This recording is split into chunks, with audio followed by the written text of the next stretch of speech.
متولد 1258 خورشیدی است. فرزند یکی از فرهیختگان دوره قاجار به نام ذوالملک، نامی که بعدها شهرت محمدعلی فروغی هم می شود. محمدعلی به دارالفنون می رود تا درس طبابت بخواند، اما طب را رها می کند و با کمک پدر تاریخ و فلسفه و حقوق می خواند. پدرش صاحب روزنامه تربیت، نخستین نشریه غیر دولتی ایران و مدیر مدرسه علوم سیاسی است.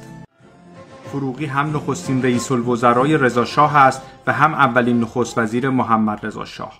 هم ادیب و زبانشناس است، هم دیپلمات و دولتمرد. هم حقوق می‌داند، هم فلسفه. هم نویسنده است، هم به تاریخ تسلط دارد.